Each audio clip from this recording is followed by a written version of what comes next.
Carletha, it's excellent to sit down with you. You were just in one of my classes, and you do life coaching and personal empowerment work. Yes. I've been doing success coaching since I left IBM in 1995, and I thought we'd just take a minute. What is coaching? Because some people aren't familiar with it, and get your input on what is this stuff called coaching? Yes. Well, coaching is a fast evolving line of business, or the industry of coaching is growing by leaps and bounds.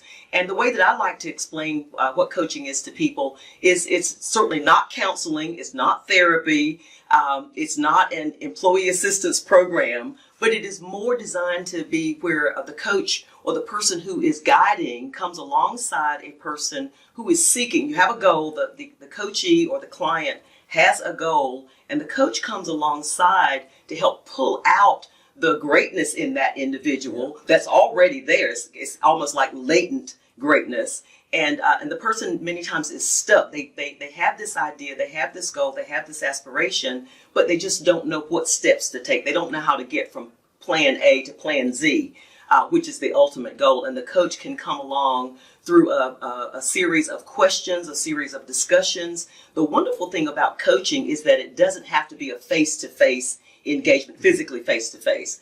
The coaching that I do is done via video conferencing using Zoom or Skype or some other technology, and it allows you to coach anyone from anywhere in the world, actually, as long as the language the communication is there. So coaching is just an opportunity for two people to get together. We could also have group coaching, but the one-on-one coaching is an opportunity for an individual, a coachee or a client, to work hand in hand with a coach.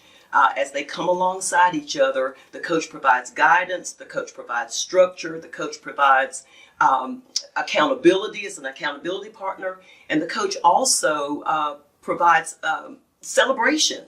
So as the person has small wins, as they baby step their way to their ultimate goal, the coach will celebrate with them, and is someone that they can look to encourage them through that celebration. I think you really hit all the main things, and the key thing is, one, it's not a therapist. Yes.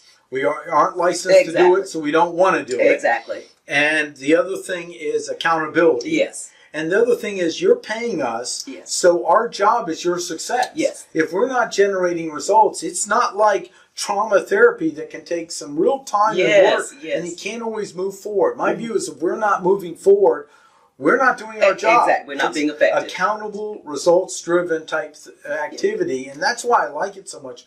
When I started beginning the idea in '91, I actually hired some therapists to teach me what are the boundaries, because I don't want to cross them. Exactly. And my view is if you're moving forward and it keeps going back like this, it's probably something deeper than a coach can Exactly. have. Exactly. And that's it. And I think you really hit a lot of it. It's accountability. It's someone you're paying to stay. I mean, you could say, well, what about your family? The problem is, in family, they always have their own agendas. Yes. They love you, but they want you to be X in the world. Exactly. And you want to be Y in the world.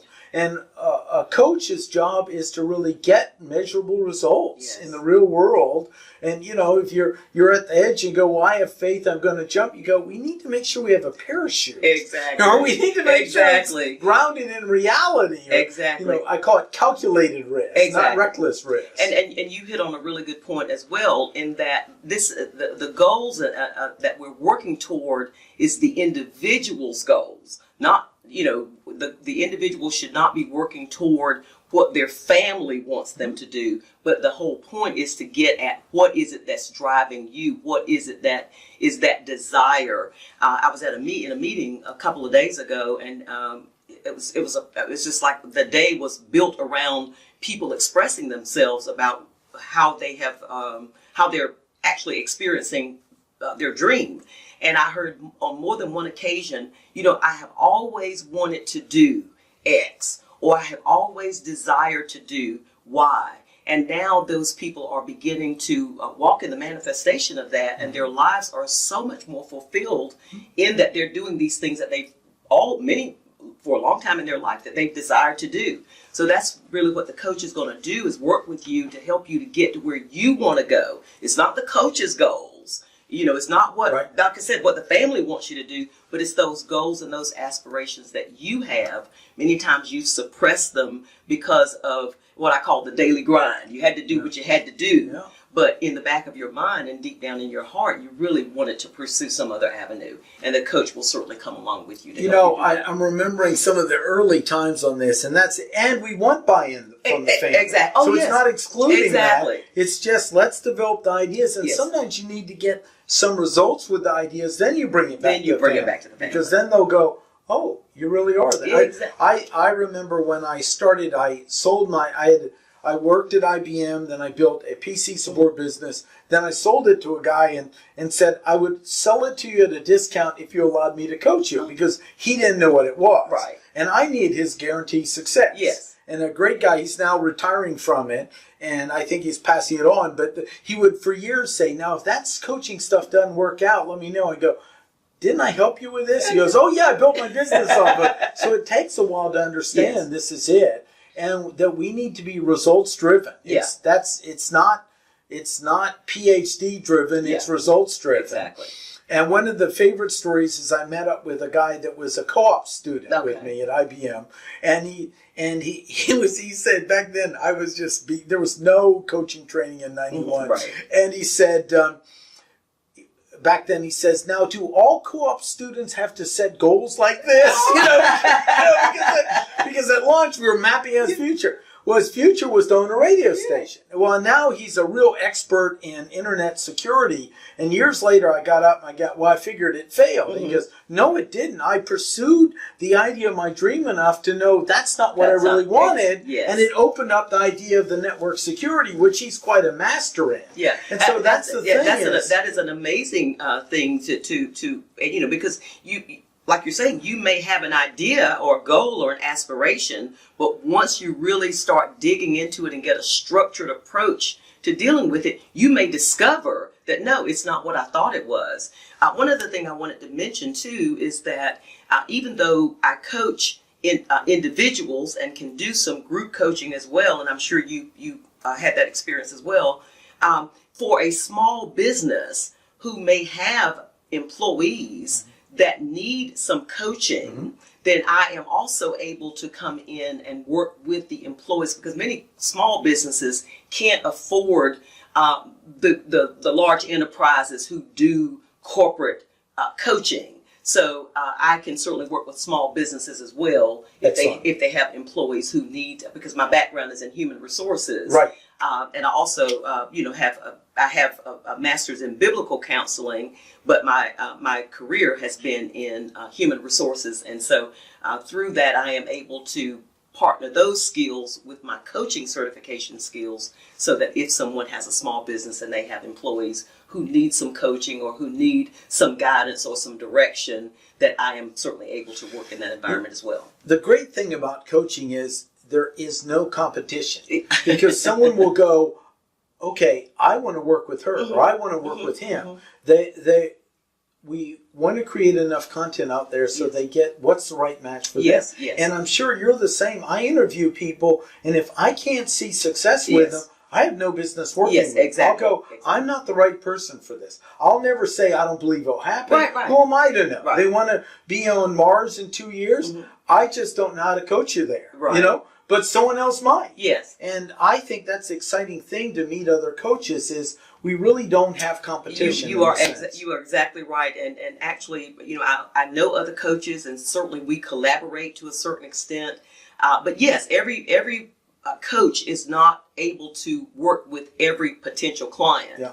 And so, one of the things that I do is I offer a free 30-minute introductory conversation with someone who may think that they're interested in coaching services, just to get a feel, because I think it's very important to try to, size up, is this going to be a workable arrangement, and am I the best person to work with as you pursue what your particular aspiration is? Now, you mentioned something about faith as well. Do you offer sort of a faith-based work if they want it? Yes, absolutely. Well, absolutely. that's very important. Absolutely, because it is. some people are. That's something they want. Yes, so yes. you can do that. Absolutely, if they want. absolutely. You know, I had that. I led a men's group for many years, and it was faith friendly, but not faith based. Yes. And I helped a gentleman create an entirely faith based men called the Men's Insight Group, Men's Inquiry, and that was what they wanted. Yes. So I'm excited. That's another offering you have if they want it. If they want, yes, I have actually. I'm an ordained minister. I have served as a pastor, and so yes, my background is certainly faith based. And so I work with individuals based on what it is that they feel like their needs are. But that is certainly an avenue or a resource that I am prepared and would like to provide. I want to share a little story with this because the guy who took over my PC business and built it said, you know, I used to be a minister and that didn't work out and so forth. And I said, well, how do you know you're not starting another ministry? Exactly. And it was, and I think I can take credit. It was a long time ago. But I said, why don't you listen for the customers? Yes. Because they will bring it up. Exactly. If that's important to. Now, this is a guy who does PC repair. Yes. Well, this guy told me wonderful stories of people where he didn't hide that his faith was important, but he didn't push it on anyone. Right. And he said we had some of the most amazing prayer sessions sometimes. Exactly. A PC repair where they found out and they go, you're a former minister, would you pray with me? And I just love that because what I saw is he was able to probably do more of a ministry as a PC repair person than ever as a minister. As a minister, right. You know, and what I said is let them open the door if they want it or not. Yeah. And I've even said this on LinkedIn. You know, if that's important to you, put in interest, Bible study or something. Yes. Now you've given permission to bring it up because I'm very big on respect people's faith. Let them initiate it, but if it's important, let's infuse it with it. And like you say, I think ministry can evolve, or it can open up in all different kinds of ways, as far as discussion, in terms of guidance, in terms of how I think to a certain extent, many people who are pursuing goals and aspirations, particularly if it's something that they have put on the back burner for a long time, I think they have the faith that they can do this thing, or they have the faith that this is in them to do. And so operating out of that, I think ministry just occurs. It's not anything that you have to push. I think ministry just flows. Right. Well, I want to end with two things. One, I want to thank the Small Business Center. Yes, absolutely, absolutely. Because it happened because I'm honored to be able to work with them. And Melissa and Wilson at the community college here has done a fantastic job. We'll put a link there. But we met because you were wanting to do a testimonial for him. I went, I want to interview her and talk about coaching. And so we'll put that link down below. But they helped you as well. Get it going. Fantastic. Absolutely. I want to end with, what advice do you have for people in shopping for a coach? Okay. I would certainly, I think I would start with anyone that you would consider for a coach. Always make sure that you have the opportunity to do a free introductory or let's get to know one another session. Because I think it's important for you to find out from that person what experience, what their background is, what experience they have in working with people who have the goals or who have the aspiration that you have. One thing about coaching, coaching does not require a license. But I would want to identify whether or not the person who is going to be your coach or potentially be your coach has certifications. What kind of training do they have? What kind of education background do they have? And what kind of experience do they have based on what it is that you are trying to accomplish? I think those are really important things. And then certainly understand whether or not they are willing to give you a free introductory session. You certainly want to know about costs and fees, just kind of how that arrangement is going to work. I think those are important first things to consider. I think one of the key things is, do you see them as the right tool for you? Yes. Because I view it as you're picking me up as a tool. Exactly. To serve you. Yes. And then our goal is you're able to set me down. Exactly. I am not building a livelihood. Right, exactly. This is a finite boundaries where you're choosing to pick me up and you're choosing to set down. Exactly. Does it feel like the right match for you? Exactly. And I think even as that evolves, I mean that's an ongoing assessment that both the client and the coach will make, depending up, because one of the things is that it's not a one-sided situation. The coachee or the client has some accountability in that process. They've got to do the work. They've got to make the strides. But the coach also has the responsibility and the accountability to provide the structure, provide the guidance, and to come alongside in a responsible way. And to make it so they're not dependent on exactly. us. Yes. Oh, absolutely. That's very huge. irresponsible. That's a Am huge I building structures point. for them to win without me? Without you. That's an excellent point. Well, excellent. Well, thanks so well, much. Thank you. I've excellent. enjoyed this. And look below. We'll put links in from your website, the Small Business Center, that let us use the facility here.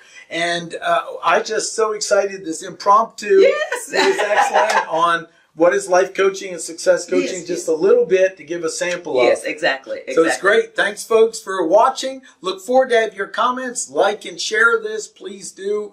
And tell us what else you want to hear. So have a great day. Thank you.